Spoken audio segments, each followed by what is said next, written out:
मैं विद्यालय की डिजिटल पत्रिका उड़ान के लिए अपने शब्दों को कलमबद्ध करने के लिए अभिभूत हूँ। इस विद्यालय में मैंने पाया है कि यह विद्यालय निकट भविष्य में अपने अच्छे भैया बहनों, अच्छे आचार्यों और अच्छे अभिभावकों के साथ में मिलकर मील का पत्थर स्थापित करने जा रहा है।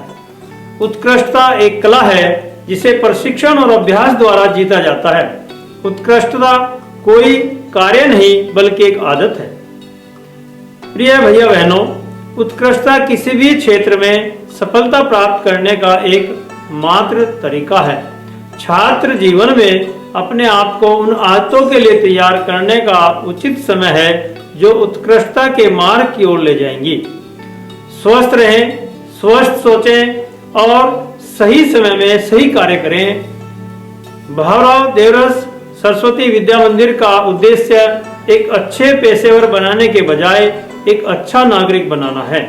इसलिए देश के योग्य नागरिक बनने के लिए कड़ी मेहनत करें। हमेशा अपने आप को उन कार्यों में शामिल रखें जिससे अपने देश का मस्तिष्क ऊंचा रहे। नमस्कार। भारत आदि अनादि काल से विश्व का ज्ञान विज्ञान का केंद्र रहा है।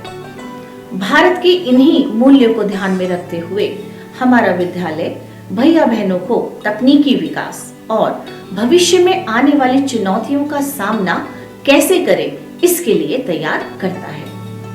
इसीलिए विद्यालय में पाठ्यक्रम के साथ साथ कौशल विकास की गतिविधियां भी संचालित की जाती है। नवंबर माह की गतिविधियां इस प्रकार है। सुप्रभात, मेरा नाम निशा मलकानी है। मैं कक्षा 10वीं ई की छात्रा हूँ। आज आपके समक्ष धनतेरस पर्व पर अपने विचार लेकर प्रस्तुत हुई हूँ। क्या है? दिनांक 10 नवंबर 2023 को धनतेरस के अवसर पर बहन निशा मलकानी ने धनतेरस क्यों मनाते हैं विषय पर जानकारी साझा की। धनतेरस जो कि संस्कृत के 2 शब्दों से मिलकर बना है, धन और तेरस, जिसका अर्थ है धन का प्रतीक। इस दिन बाजारों में, गलियों में, शहरों में बहुत ज्यादा भीड़ होती है क्योंकि लोग दुकानों में नई नई चीजें खरीदने जाते हैं, जैसे सोना, चांदी, चम्मच, बर्तन, कपड़े, जो कि एक नई शुरुआत का प्रतीक है।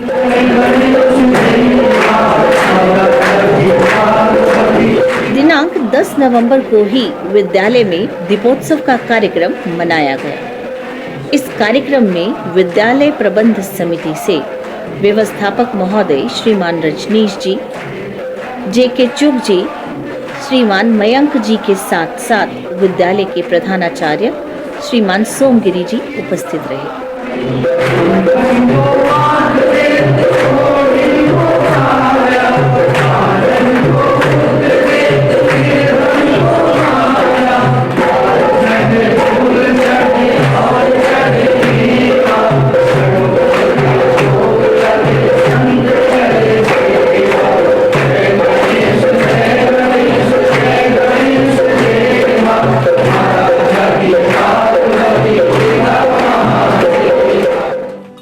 दिनांक 11 नवंबर 2023 को पूर्व छात्र परिषद के द्वारा दीपोत्सव का कार्यक्रम मनाया गया। दीपावली के अवसर पर दीपावली क्यों मनाई जाती है, क्यों जलाए जाते हैं दिए, क्यों बांटी जाती है मिठाई, बहन निशा मलकानी ने इस बारे में जानकारी साझा की। इसके साथ साथ गोवर्धन पूजा तथा भैया दूज के विषय में भी बताया। विचार लेकर प्रस्तुत हुई। दीपावली, हम बचपन से ये शब्द सुनते आ रहे हैं और बचपन से इस पर्व को भी मना रहे हैं। ये सिर्फ हमारे लिए एक शब्द या अक्षर नहीं जो कि द, ई, प, पा, ली से बना नहीं, ये एक ऐसा यंत्र है कह सकते हैं जो कि हमारे भारत पर एक अलग रोशनी लेकर आ जाते हैं। आज आपके समक्ष बहुत ज्यादा महत्वपूर्ण पर भाई दूज पर अपने विचार लेकर प्रस्तुत हुई हूँ। भाई दूज जो हर बहनों के लिए और भाइयों के लिए भी बहुत महत्वपूर्ण होता है।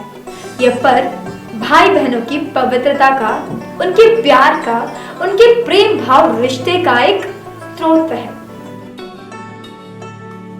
दिनांक 17 नवंबर 2023 को विद्यालय में क्षेत्रीय एवं अखिल भारतीय स्तर की विभिन्न प्रतियोगिताओं में स्थान प्राप्त करने वाले भैया बहनों को पुरस्कृत किया गया।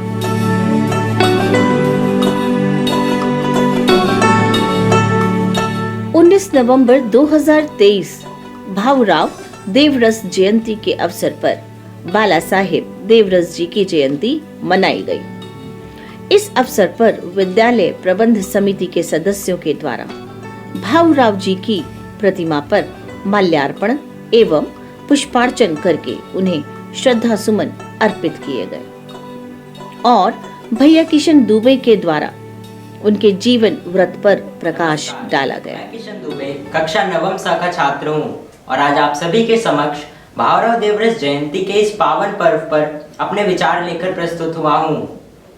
ये जयंती हमारे विद्यालय में भी मनाई गई। इसमें प्रधानाचार्य जी और वरिष्ठ आचार्य श्री मनोज त्यागी जी ने उनकी प्रतिमा पर माल्यार्पण किया। इस दौरान भैया बहन भी उपस्थित रहे। श्री भाऊराव देवरस, जिनका पूरा नाम मुरलीधर दत्तात्रेय देवरस था, उनका जन्म 19 नवंबर सन 1917 को नागपुर में हुआ था। ये 5 भाई थे। इनके पिता का नाम दत्तात्रेय देवरस था। 5 भाइयों में से 2 वर्ष बड़े भाई श्री मधुकर दत्तात्रेय देवरस भी संघ के बहुत बड़े कार्यकर्ता थे। जब ये भी बड़े हुए तो इन्होंने भी संघ में जाने लगे और इनकी और इनके बड़े भाई की जोड़ी बाल भाऊ के नाम से प्रसिद्ध हुई। धीरे धीरे इनकी शिक्षा आगे बढ़ती गई और इन्होंने स्नातक को उत्तीर्ण कर लिया। 20 नवंबर 2023 को वंदना सत्र में विभिन्न प्रतियोगिताओं में पुरस्कार जीतने वाले भैया बहनों को सम्मानित किया गया।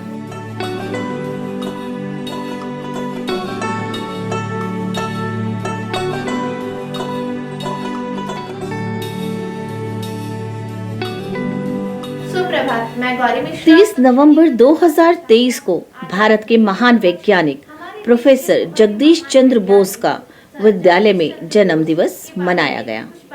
बहन गौरी के द्वारा इस महान वैज्ञानिक के विषय में जानकारी साझा की गई। बंगाल में हुआ था। इनकी माता का नाम बामा बोस व पिता का नाम भगवान चंद्र बोस था। इनके पिताजी डिप्टी कलेक्टर थे। उस समय अमीर लोग अपने बच्चों को बहुत ही बड़े स्कूल में या अंग्रेजी स्कूल में पढ़ाया करते थे। भगवान प्रसाद के पास भी बहुत पैसे थे। उसके पश्चात भी उन्होंने जगदीश चंद्र बोस को एक साधारण से स्कूल में ही पढ़ाया। उन्होंने अपनी शिक्षा पूरी करने के बाद वह लंदन चले गए। वहां से उन्होंने बीएससी की और बीए की डिग्री हासिल की। वैसे भौतिक वैज्ञानिक ही नहीं, उसके साथ साथ वे वनस्पति वैज्ञानिक भी थे। उन्होंने हमारे देश के लिए बहुत सारे योगदान दिए। आज हम सभी जानते हैं कि रेडियो का आविष्कार मार्कोनी ने किया है, परंतु रेडियो का आविष्कार मार्कोनी ने नहीं, मार्कोनी से 2 वर्ष पहले ही सर जगदीश चंद्र बोस ने ही उनके बारे में बता दिया था। सर जगदीश चंद्र बोस ने यह भी बताया था कि पेड़ पौधों के अंदर भी जीवन होती है, वो भी चीजें महसूस करते हैं, उनके अंदर भी भावनाएं होती हैं। उन्होंने प्लांट टिश्यूज पर अपने अध्ययन किए।